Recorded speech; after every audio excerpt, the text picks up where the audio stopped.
Good morning, afternoon or evening to all you trainers throughout the world.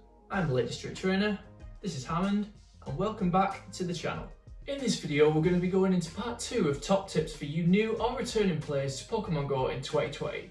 Got lots of tips in this new guide that I think are really going to help you out, and I've even got some tips on the newest feature that only got added to the game just last week. If you haven't seen part 1 of this guide yet, a link to watch it will be right below in the description. And if you do find any of these tips helpful, a like would be very much appreciated on the video. So without further ado, let's get straight into part 2 of this guide, starting with tip number 1. First off, we're going to be looking at the new buddy system, which only got introduced to the game at the end of 2019.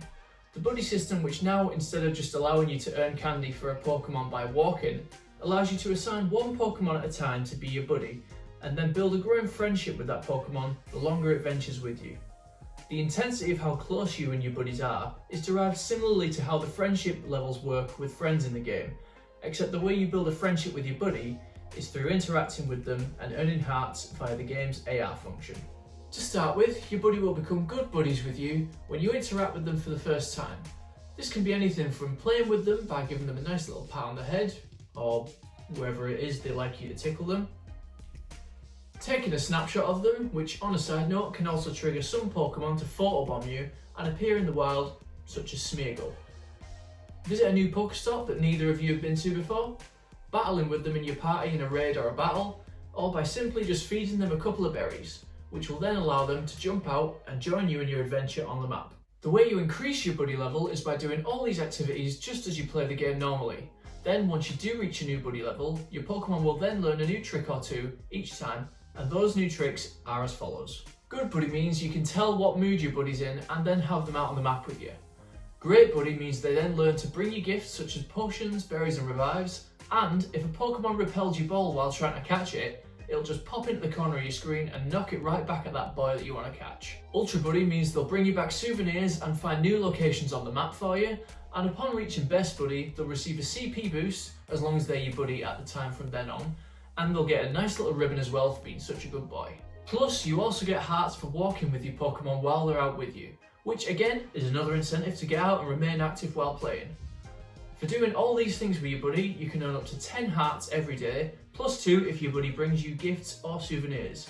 Or, if you feed your buddy a Poffin, you'll be able to earn twice as many hearts on that day, and Poffin's also half the amount of distance required to walk to earn candies. And just another bit of useful info about your buddy that I didn't mention before is that due to how the world is at the moment with COVID, buddies will now also collect gifts for you to send to friends from the stops around you, no matter what level of buddy they are. But now that we've covered all your buddy's needs in the game, we're now going to go into tip number 2. Tip number 2 is going to focus on the presence of Team Go Rocket in the game, and the associated shadow Pokemon that you can rescue from them and purify if you so wish to. So as I'm sure you may have noticed in the game, some Pokestops appear darker than usual and often seem like they're distorting somewhat. And if you see that, it means that there's a Team Rocket grunt hiding in that Pokestop. Upon spinning the stop, they'll then confront you and challenge you to a battle. And if you keep an eye on what quote they say to you right before going into the battle, you can always tell what type of Pokemon that particular grunt is going to be using. For example, get ready to be shocked would mean that they're going to be using electric types, and that can really help you pick the best counters for the battle. Upon defeating the grunt, you'll then receive 500 Stardust, a mysterious component, and a chance to catch the first or sometimes second shadow Pokemon they used in that battle. More info on those in a sec. Once you defeat 6 grunts and gather 6 mysterious components, you can then combine them to produce a rocket radar. This will then show up on the map the locations of any of the 3 team leaders. The leaders are a little bit of a step up compared to the grunts in terms of defeating them, mainly because they actually use their protect shields, unlike the grunts, and their Pokemon are substantially more powerful and less randomly selected. So if you're not massively confident with your type matchups and counters, I will leave a link below to the teams that each leader could potentially use when you go up against them. If you do defeat the leaders, you'll receive 1000 Stardust, usually some potions and revives, as well as some XP and a chance to catch another shadow Pokemon. And once you do defeat each of the 3 leaders, if there's a special research ongoing, you'll receive a Super Rocket Radar, which will then allow you to track down the Team Rocket boss, Giovanni. Despite him being the boss, he's basically at the same kind of difficulty level to beat as the leaders are, but his team is usually more predictable. For example, he'll always send a Persian out first, and his final Pokémon is always a featured legendary, which you'll then be able to catch upon defeating him. Now we come on to Shadow Pokémon. When you catch a Shadow Pokémon from a Grunt or a Leader, you'll have the option to purify them, which will increase all IVs of the Pokémon by 2 each. And while I did say in my last video that IVs are important, when it comes to Shadow Pokémon, that often changes. And the reason for this being that Shadow Pokémon, while being a bit more expensive to power up, inherently have a 20% boosted attack, along with a lower defense stat than a normal or purified Pokémon. This means that, for example, if I had a regular Mewtwo and a Shadow Mewtwo that both knew Psystrike in a raid, regardless of the IVs, you would just see the Shadow version massively outperform the regular, purely because of that attack boost for Shadows. As I said, Shadow Pokémon are relatively expensive to power up, and in order to even teach them any charge move but Frustration, you'll need to either use an Elite Charge TM, which are incredibly rare apart from some community days, teach them a new move on top of Frustration, which again is quite expensive resource wise, or wait for an event where you can get rid of Frustration using just regular Charge TMs. But more often than not, the grind for these Pokémon is worth it, so make sure you think before you purify. And just another little bonus point at the end of this tip, as of right now with COVID restrictions in force, Team Rocket members will also visit you a few times a day, wherever you are in the world, in a hot air balloon. Meaning that if you are still needing to stay inside in lockdown, you can still battle them without visiting stops. Quite a big topic to break down are Team Rocket and Shadow Pokémon. I do hope you're all still with me, because with all that out of the way, we're going to go straight into tip number 3. Tip number 3 is going to be going into the newest feature that only got added to the game last week, in fact, Mega Pokémon. If you follow Pokemon Go on social media platforms such as Twitter, you might have noticed that a large percentage of the community have been very vocal in expressing their dissatisfaction with how the Mega Pokemon have been introduced to the game, particularly with the acquisition methods of Mega Energy and the actual uptime of Megas themselves. And Niantic have responded to all this backlash, saying that they are going to address how to work the Mega system. Whether they do this the way that the majority of the community is asking for, we'll have to see, and that's possibly a topic for a future video. But right now, I'm just going to break down the main points of how the Mega System functions in the game at the moment. So, there are 47 Pokemon throughout all generations that can Mega Evolve, and currently about 5 available in Pokemon Go right now, with more announced to be on the way. In order to Mega Evolve a Pokemon, you currently have to participate in Mega Raid battles to earn up to 50 Mega Energy per raid. The amount you earn is dependent on how quickly you actually take down the Mega Raid boss though. So, as I said in the last video, make sure you add those friends and invite as many people as you can to those Mega Raids in order to complete them as quickly as possible. And upon defeating the Mega Pokemon, you'll then be able to catch it in its regular non-Mega form. And once you have enough Mega Energy, you can choose to Mega Evolve them. Once it evolves, that Pokemon will then stay evolved for 4 hours before reverting back to its non-Mega form. During its time as a Mega Evolution, it will grant you and anyone in a raid with you an attack boost across all Pokemon and a further attack boost to any Pokemon with the same move type as your Mega Pokemon's type. Plus, once you have Mega Evolved a Pokemon once, to do it again it'll only cost you approximately a quarter of the Mega Energy that was required the first time you Mega Evolved that particular species. I do think that the current Mega system in Pokemon Go might be missing a few features that could improve it. In my opinion, I think it would be great to also be able to earn Mega Energy by catching Pokemon from that evolutionary family in the wild, and also by walking with them as your buddy. But it definitely has the potential to be a very exciting and worthwhile feature to use, so hopefully Niantic listen to the feedback from the community and make some changes that appeal to all players, particularly the free-to-play trainers, because I myself am very much looking forward to seeing some of the legendaries such as Kyogre, Groudon and Rayquaza's Mega or Primal forms being added to the game, just to see how massively overpowered they're going to be. But I don't really want to have to just rely on using a load of raid passes just to get the Mega Energy for them. So, let me know in the comments which Mega you're looking forward to seeing the most, or how you yourself would improve the current Mega system. And now that we've covered Mega Pokemon, we're going to move on to tip number 4. But before we do that, oddly enough, as I was editing this video to upload, as if on cue, Niantic actually gave us an update on their plans for how they're going to change the Mega system. So I'm just going to quickly break down what the new features are going to be, so that this tip doesn't become obsolete before it even gets uploaded. So the changes they're going to add straight away are going to be, and big thanks to Couple of Gaming for this graphic by the way, a decreased requirement of Mega Energy to Mega Evolve Pokemon, and we also see a nice little buff to Mega Energy earned from completing Mega Raids. These are two things that the community has definitely been very vocal about on social media, so it's a positive sign to see Niantic implementing this kind of change from community feedback. And then the changes that they're currently going to be working on implementing into the game as soon as possible are going to be the ability to earn Mega Energy by walking with your buddy, something I've mentioned earlier in this very video, which would be amazing to have, so great to see that. More ways to earn Mega Energy through research tasks and other gameplay. Nice. Interested to find out what other gameplay means specifically, but we shall have to see. And finally, the ability to earn bonus candy when catching Pokemon that share a type with your Mega Evolved Pokemon. That's quite interesting. Kind of like a temporary pineapple berry effect for specific types of Pokemon. Okay, that's pretty interesting. Well, overall, I feel that Niantic have definitely listened to a lot of the community's feedback here. Make sure to let me know in the comments what you think of these changes. I'll let you get back to tip number 4 now. The fourth tip of this guide is going to be looking at the trading and lucky system. As I mentioned in part 1, one of the features that is available to you once you become friends with another trainer is the ability to trade Pokemon with them. This will re-roll the IVs of both Pokemon traded, and depending on what friendship level you are with that friend, best being the most ideal and good friend being the least, will define how low those IVs can be worst case scenario. Each regular trade also has the potential to be a lucky trade, which means that both Pokemon traded will have at least a 3-star IV rating and will cost half the Stardust to power up compared to a normal, non-lucky Pokemon.